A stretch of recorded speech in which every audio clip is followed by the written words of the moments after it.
You ever have that moment where everyone you love betrays you at once? Yeah, that happened to me. I was left broken, humiliated, and completely alone until I did something that made every single one of them furious. Stick with me while I share my story, and if it touches you, don't forget to support our channel by hitting that subscribe button, dropping a like, and sharing it with the people you care about. My name's Marin, and I'm 32. I work as a physical therapist in a small town in North Carolina. Most people think I'm quiet and soft-spoken, and they're right, but I'm not weak. I just don't like wasting words on people who don't listen. For 7 years, I was married to Caleb, a man who could charm anyone in a room. He was funny, confident, and could sell air if he tried. I thought I was lucky to have him. When he said he wanted to start his own business, I believed in him. I poured every bit of my savings into it. I picked up extra shifts, skipped vacations, and kept telling myself it would all pay off. It didn't.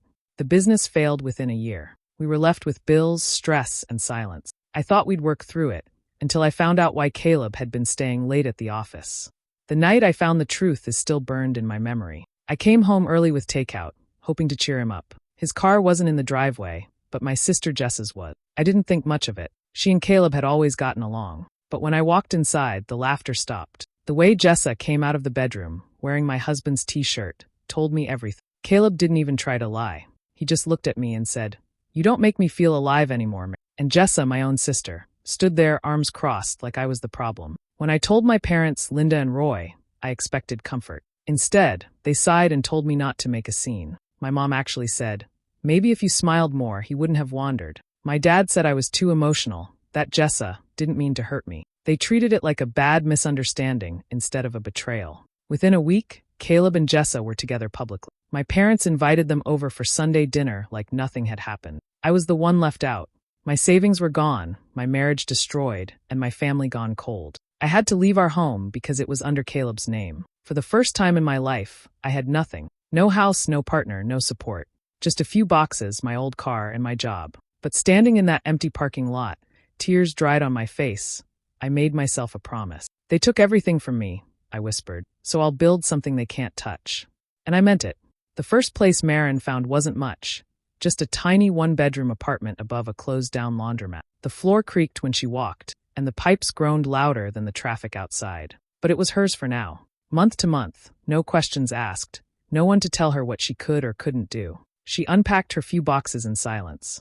A handful of clothes, a coffee maker, a single plate and mug. It wasn't home, but it was a start. The first night, she lay awake on the old mattress, staring at the ceiling fan wobbling above her. Every sound reminded her she was alone. Yet somehow that felt safer than the noise she'd left behind. The town she lived in was small enough that secrets never stayed quiet. Within a week, people already knew her marriage had fallen apart. Her parents didn't help. Linda told anyone who'd listen that Marin had given up too easily. Roy joked that she'd finally learned life isn't a fairy tale. At the grocery store, old neighbors gave her that half-smile people use when they're glad it's not them. At work, Marin buried herself in long hours.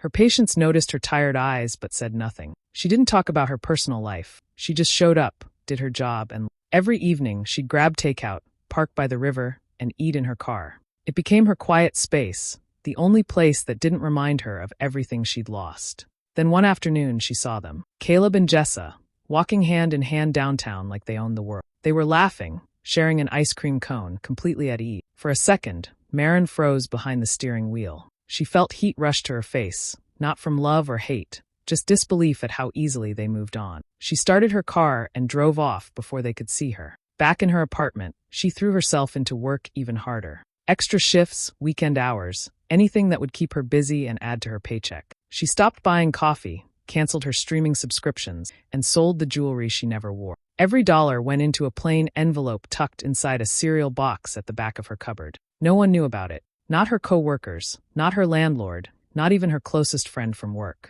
It was her secret, her small, silent rebellion. One night after a long shift, her car broke down on the side of the road. The rain poured so hard she couldn't see the steering wheel. She sat there, drenched and shaking, waiting for the tow truck. And that's when everything caught up with her, the anger, the hurt, the loneliness. Tears spilled down her cheeks, but for once she didn't fight them. When the storm eased, she looked at her reflection in the rearview mirror. Her eyes were swollen, but there was something fierce behind them. She whispered to herself, voice steady this time, "They'll see me rise. Not because I want revenge, but because I deserve peace." Then she wiped her face, started walking toward town, and didn't look back. The weeks turned into months, and Maren found herself settling into a quiet rhythm. Her days were long, her nights longer, but the noise inside her head had started to fade. One morning, while eating breakfast at her tiny kitchen table, she caught a segment on the radio about first-time homebuyer program. She wasn't sure why she kept listening, but the words, "You don't need a perfect past to start fresh," stuck with her. That afternoon, during her lunch break at the clinic, she opened her laptop and began researching. It turned out that divorced women could still qualify for certain grants and low-interest loans, as long as their income was steady. For the first time in a long while, Maren felt a spark, something that wasn't anger or sadness, but a quiet kind of hope. She printed a checklist and began jotting down notes. A few days later, she met Ruth, a new patient recovering from a hip surgery. Ruth was in her late 60s, sharp-witted and unfiltered. She had silver hair cut short, a sarcastic sense of humor, and the kind of calm that came from surviving plenty of storms herself. Maren admired her right away. During one therapy session, Ruth asked casually, "So, what's your plan now that you've dropped the dead weight?" Maren laughed awkwardly, unsure how to answer. But as days passed, their conversations deepened. Ruth talked about how she'd built her life back up after losing her husband and home in the same year. "Start with something small," Ruth said one afternoon as Maren adjusted her crutch. "Doesn't matter if it's falling apart. If you can fix it, you'll never forget what you're made of." That night, Maren couldn't stop thinking about it. The idea of owning something truly hers, felt like both a dream and a challenge. She began setting a new goal, a house. Nothing fancy, just a place she could rebuild from the ground. As if the universe couldn't stand her peace, Caleb texted her the following week. His message was short. It wasn't serious with Jessa. "I miss you." Maren stared at the screen for a long moment, her heart oddly calm. Then she turned off her phone and dropped it into her purse. She didn't need to reply. Some silence was louder than words. Every evening after work, she drove around the edges of town, exploring roads she'd never noticed before. Most houses were either too big or too broken, but she didn't mind. She was learning what she wanted, something quiet, something she could bring back to life. Then one Sunday, just as the sun was setting, she turned down a narrow road lined with oak trees. The pavement gave way to gravel, and there it was, a small cottage with faded blue shutters and a sagging porch. The grass was high, and the mailbox hung crooked, but something about it caught her heart immediately. The listing sign was barely standing, the paint peeling. The price, though, was shockingly low. Maren stepped out of her car, walked up the porch steps, and rested her hand on the weathered doorframe. "This one," she whispered, smiling to herself. "This is it." The morning Maren signed the papers, the sky was pale and cold. She held the pen steady as her name appeared on the last page, every letter marking a promise to herself. When the agent slid the keys across the desk, Maren stared at them for a long moment before closing her hand around them. No co-signer, no one's approval, no one's money. Just hers. Driving to the cottage that day felt unreal. The narrow road twisted through fields and pine trees, ending at the same little house she couldn't stop thinking about. The shutters still leaned, the roof needed help, and the porch sagged slightly, but none of that mattered. It was hers now. She parked in the gravel drive and stepped onto the porch, hearing the boards creak beneath her feet like a greeting. Inside, the air smelled of dust and old wood. Light filtered through the cracked blinds, catching in the floating dust motes.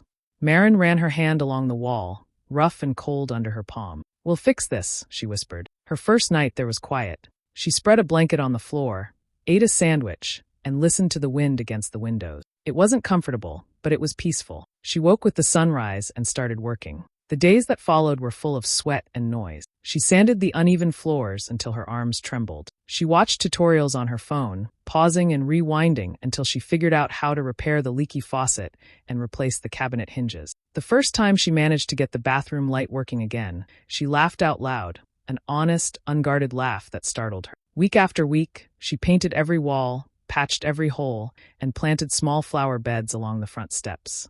The cottage began to change, but so did she. The work hurt her muscles and cracked her hands, but it filled something inside her that she hadn't realized was empty. One evening, Ruth showed up, leaning on her cane with a small wooden sign tucked under her arm. It was weathered and faded, the words "Welcome Home" carved in soft script. "I used to hang this in my first house," Ruth said, handing it to her. "It doesn't matter who left, Maren. You're the one who stayed." Maren swallowed hard, unable to find the right words. She hung the sign by the front door that night and stood there a long time, staring at it in the porch light. As the weeks went by, the cottage slowly turned into something alive. The kitchen gleamed with new paint, The floors shone after endless coats of polish, and the once gray shutters now glowed a soft sea blue. Still, she didn't tell anyone. She wanted it to be her secret, her quiet proof that she could build a whole life without anyone's permission. She decided she wouldn't show it to a soul until every last corner was finished, until she could stand in the doorway and know it was ready. In that silence, Maren smiled. For the first time in years, she felt truly at home.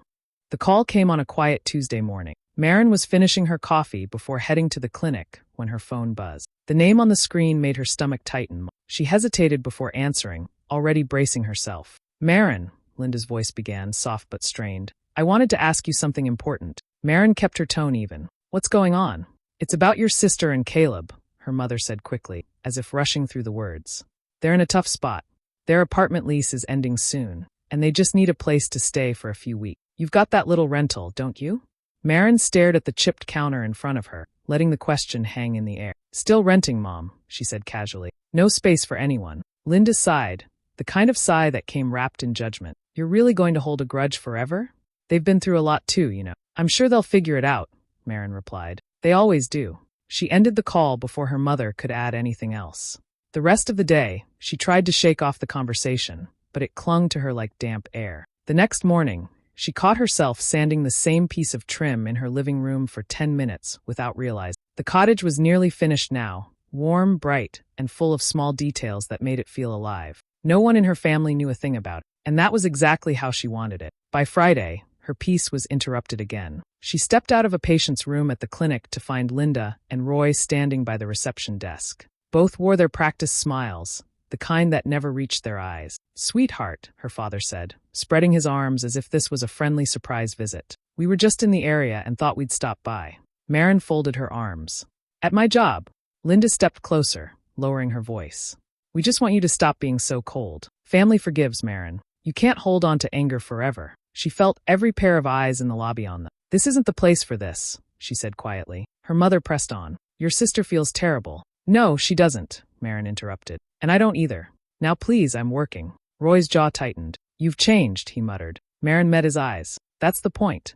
They left soon after, their disappointment heavy enough to fill the air even after they were gone. By the weekend, whispers began floating through town. A co-worker mentioned overhearing someone at the diner saying Maren had turned selfish, that she refused to help her own family. The word stung, but only for a moment. People always found ways to make villains out of those who walked away. That evening, Maren stood in her almost finished kitchen, the last rays of sunlight sliding across the polished floor. She leaned against the counter, looking around the house she built from nothing, every inch earned by her own hand. "Let them talk," she whispered, and the quiet walls seemed to agree. By the time spring rolled in, the little cottage looked nothing like the place Maren had first stepped into. The walls gleamed with fresh paint, sunlight spilled through clean windows, and the air carried the faint scent of lavender from the garden she'd planted along the porch.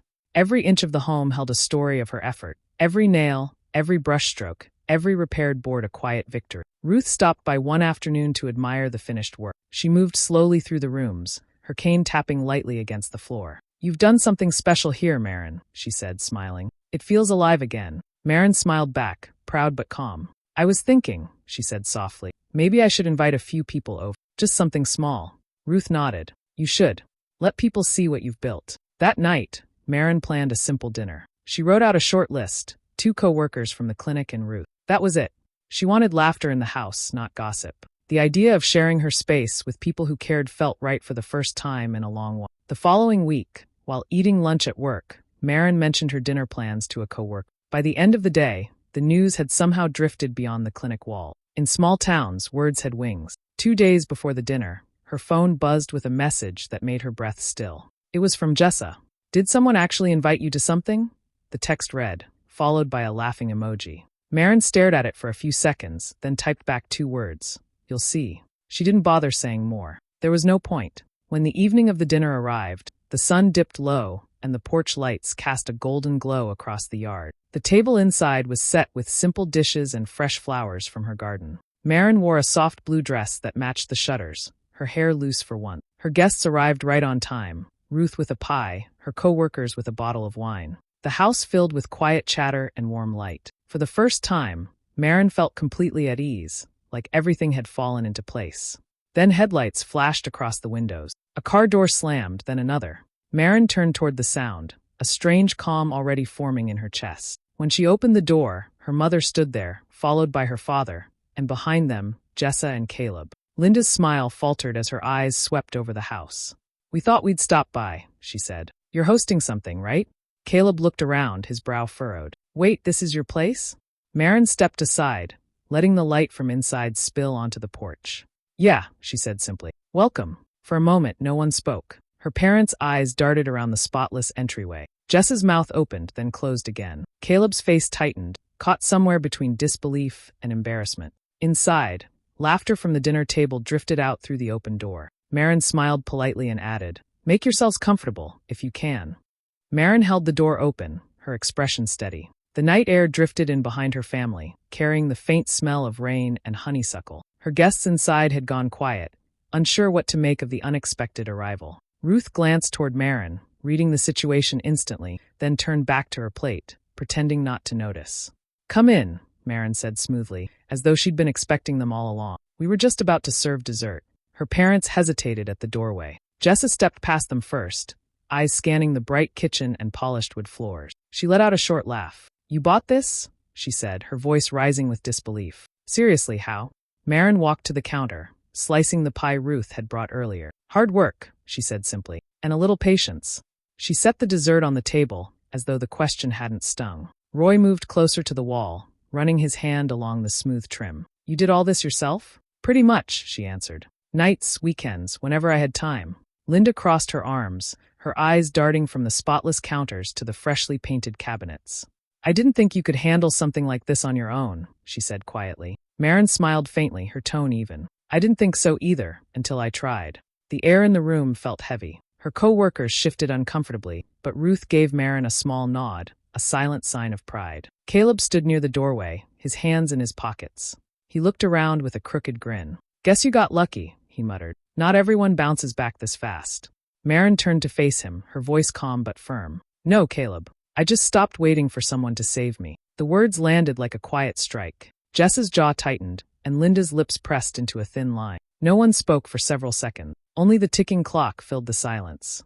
Ruth broke it with a light comment about the pie, trying to ease the tension. Marin's co-workers followed her lead, offering small compliments about the house.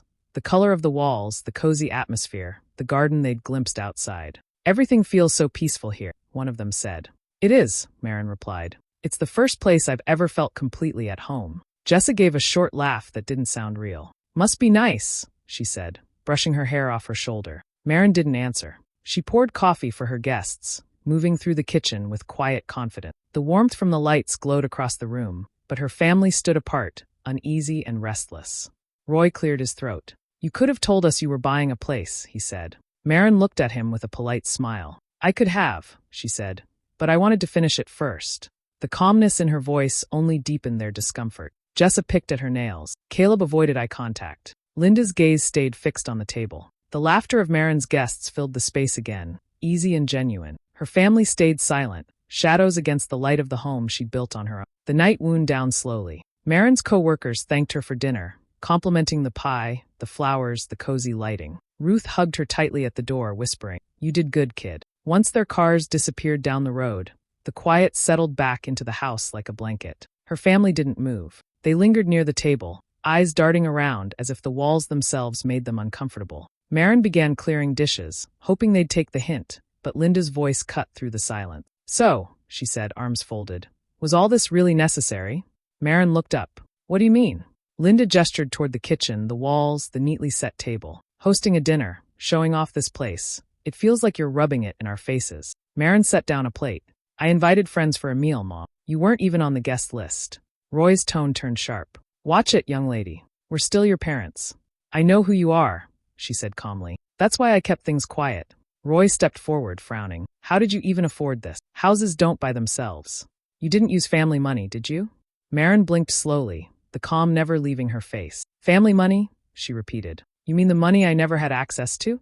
Her mother's lips tightened. "You don't have to be sarcastic." "I'm not," Marin said evenly. "I'm just reminding you of the facts." Before she could turn away, Jessa's voice piped up from behind them. "I heard you used Caleb's savings," she said. "That's what people are saying." Marin turned her head slightly, just enough to meet her sister's eyes. "His savings?" Jessa shrugged, feigning innocence. It makes sense. He said he couldn't find the rest of his account balance after you left. Caleb shifted uncomfortably. I never said. Maren cut in, her tone still measured. You mean the account you emptied months before we split? The one you used to take my sister on a beach trip? Jessa's face paled. Caleb looked away, his jaw tightening. Without another word, Maren walked to the small drawer by her desk and pulled out a neat folder. She laid it flat on the table and flipped it open. Inside were printed statements, approval letters, and signed documents. This is my mortgage, she said, tapping the first page. And these, she turned the stack, revealing pay stubs and savings slips, are from every extra shift I worked for the last 2 years. You can check the dates if you want. The room went still. The only sound was the faint hum of the refrigerator. Caleb's shoulders sagged. He stared at the paperwork, then at Maren. For the first time that evening, he didn't have anything clever to say. Maren closed the folder, sliding it back into place. You don't have to believe in me, she said quietly. You just have to stop lying about me. Her mother looked away. Jess's mouth twisted, but no words came out. Roy's jaw worked, but even he stayed silent. Maren glanced at each of them in turn, her voice calm but cutting. You all taught me exactly what not to depend on. No one answered. They couldn't. For a few seconds, no one moved. The air felt thick, the silence sharp enough to sting. Maren stood by the table, her hand resting lightly on the back of a chair, her calmness the only steady thing in the room. Then Jessa slammed her hand against the counter. You think you're better than us now, don't you? She snapped. That's what this is about. You wanted revenge. Maren lifted her gaze to meet her sister's. Revenge? She said softly. No, Jessa. I wanted peace. You just can't stand that I found it without you. Jessa's face flushed red. You're unbelievable. Acting all innocent, but this house, this dinner, it's your way of showing off. Maren didn't move. If you think my peace looks like showing off, maybe that says more about you. Roy stepped forward, his voice low and tense. Enough of this attitude, young lady. You should be grateful your mother and I even came here. Maren's eyes stayed steady on him. I didn't ask you to. Linda muttered under her breath, so ungrateful, but her voice faltered halfway through. The weight of the house, its warmth, its quiet order, stood as proof that Maren didn't need their permission anymore. Jessa turned on Caleb now, her anger spilling in every direction. Say something. You're just going to stand there and let her talk to us like that. Caleb rubbed the back of his neck, looking anywhere but at her. Maybe she has a point, he said, his tone low. Jessa's eyes widened. Excuse me? He shrugged helplessly. She built this herself. We didn't exactly treat her right. Maren felt a flicker of surprise, but she didn't respond. She wasn't looking for his apology, only the end of the noise. Jessa let out a bitter laugh. Oh, so now you're defending her? You think this little house makes her some kind of saint? Maren exhaled slowly. Her voice dropped to a near whisper, but it carried through the room. You should leave. Jessa froze. What? Maren walked to the door, each step measured. She turned the handle and pulled it open. Cool night air rushed in, fluttering the curtain. You all should go, she said evenly. My home doesn't welcome liars. For a long beat, no one spoke. Then Roy muttered something under his breath and grabbed his coat. Linda followed, eyes darting around as if searching for a final word to hurt her with, but none came. Jessa stood rooted to the spot, trembling with anger, before storming out past Caleb. Caleb lingered by the door. I'm sorry, he said quietly, his eyes tired. Maren didn't answer. She just stepped aside and let him pass. When the last car disappeared down the road, she closed the door. The lock clicked softly, a sound so simple yet so final. The house fell silent again. No shouting, no judgment, no pity, just stillness. Maren leaned against the door for a moment, listening to the quiet hum of her own breath. For the first time, it felt like safety. The summer that followed brought a different rhythm to Maren's days. Her house felt settled now, no longer a project, but a home that breathed with. The mornings began with birdsong through the open windows and ended with the smell of cut grass drifting in from the yard. Her job at the clinic had changed too. After months of steady effort, she was offered a promotion. It wasn't flashy, but it meant stability, something she had built entirely on her own. Her coworkers often stopped by for coffee or to see the progress she'd made on the garden. They didn't ask about her family, and she didn't volunteer anything. The silence between her and them had become permanent, and she was perfectly fine with that. One afternoon, a letter arrived in the mail. The handwriting was shaky but familiar. Maren felt her chest tighten as she read the sender's name, Ruth Hayes. The envelope had been dated 2 weeks earlier. Inside was a short note, written in Ruth's usual sharp script. You did it, kid. Never forget, you built more than a house. You built yourself back. Maren read it twice before realizing there was another sheet folded inside. It was a copy of Ruth's will, naming her among the beneficiaries. A modest inheritance, enough to ease her mortgage and add a bit of saving. The generosity brought tears to her eyes, but the words meant more than the money ever could. When she attended Ruth's small memorial service, Maren stood quietly in the back, surrounded by a few of Ruth's old friends. They shared stories about her blunt humor and fierce independence. Listening to them, Maren realized Ruth had left her something far greater than money, an example of strength that asked for nothing in return. After that, life moved forward with quiet steadiness. Maren spent weekends repainting her porch, trimming the rose bushes, and taking long drives with no destination. The cottage no longer reminded her of the past. It was simply her life now, peaceful and her own. News about her family reached her only through whispers. A former neighbor mentioned that Jessa and Caleb had broken up after a series of loud public arguments. Another said her parents were struggling financially after her father's investments went wrong. Maren listened without emotion. She didn't feel anger or satisfaction, just distance. Their chaos no longer touched her world. Instead, she focused on something good. Using part of the inheritance, Maren made a quiet donation to a local women's shelter, the same one Ruth had once supported. She asked that it be anonymous, though she signed the note attached to the check with Ruth's name. It felt right. As summer slipped toward fall, the days grew cooler, the air softer. One evening, Maren sat on her porch as the sky turned orange and pink. A glass of iced tea rested beside her, beads of condensation sliding down the glass. The cicadas hummed in the distance, and the world felt still. She looked over the yard, the path she'd built with her own hands, and whispered, almost to herself, "This house cost me everything, but it gave me back myself." The wind moved through the trees, gentle and steady, carrying her words into the quiet. "Do you think I made the right choice by walking away from them, or should I have given them another chance?" Let me know your thoughts below, and don't forget to subscribe and hit the bell for more stories like mine.